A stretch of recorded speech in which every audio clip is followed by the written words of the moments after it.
Imagine one day you're working as an air traffic controller at an airport. It's just a normal day, until an old plane suddenly appears and lands on the runway.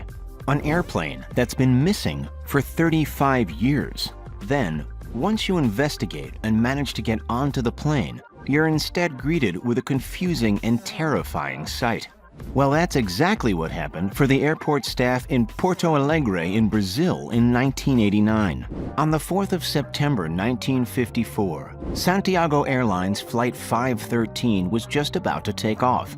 It was departing Aachen in West Germany. After World War II, Germany was divided up by other nations. The east section was operated by the Soviet Union, the West primarily by the USA, UK, and France. It wouldn't be until 1990 when Germany was officially put back together again. So in 1954, the country being split in half was still in effect.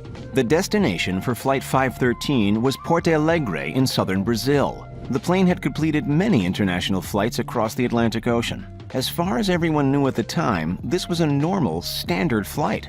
A journey of this magnitude would have taken 18 hours. The 88 passengers and 4 crew members were delighted in departing toward the tropical climate of Brazil. As the plane was making its way across the Atlantic, disaster struck. The plane disappeared from the radar. Up until that point, the flight was being tracked with no issues. Yet now, the radar was unable to locate Flight 513 at all. Expecting the worst, emergency services were dispatched to the last known location of Flight 513. When a plane goes down in the ocean, most of the time there's some form of evidence, such as debris in the form of plane parts or passengers' luggage near the sea surface. Yet sometimes there's no wreckage or any trace whatsoever of the crashed plane, which is exactly what happened when rescue teams arrived. After trying their best to figure out what had happened, the rescue mission was called off. With no evidence of the plane's demise, there was no clue for the team to follow. The airplanes, helicopters, and boats involved in the search had to return to land.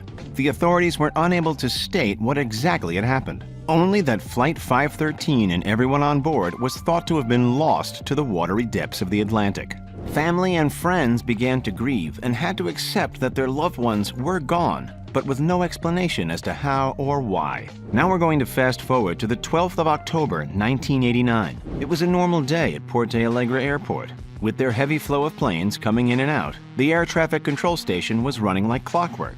But soon an incident would put a spanner in the works.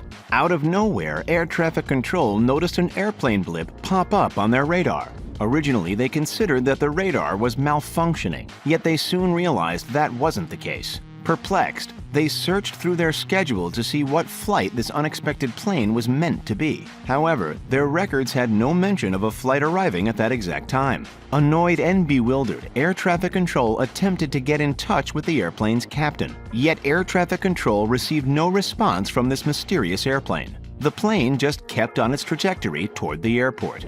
Eventually, it was close enough that the airport staff could see the plane with their own eyes. Firstly, they noticed that the plane was an older model compared to the usual fleet that frequents their runways. While many older model planes do exist and regularly fly, the age of this one stood out a little more than the usual dated aircrafts.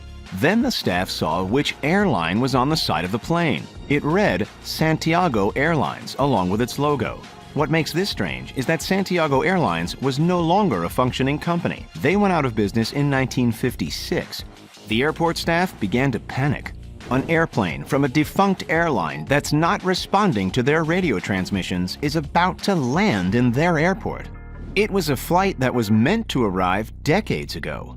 Quickly, airport staff cleared the runway of vehicles and airplanes. Thanks to the airport staff's speedy efforts, Flight 513 was able to land without an issue. After a brief period, the plane came to a complete stop, and all seemed well at that point. Air traffic control wondered if the plane's radio were damaged. They were sure that that would be the explanation provided from the crew as soon as the door opened on the plane. However, the door didn't open. No one from the crew even attempted to force the door ajar. With that suspicious lack of activity, airport security was called to the runway. The airport staff managed to gather a stair lift to gain access to the main airplane door. They warily entered the aircraft's cabin. That's when they were greeted with a creepy and shocking visual. Each of the passengers were safely buckled into their seats. The problem was, all that remained of the 88 passengers and 2 crew members was their skeletons.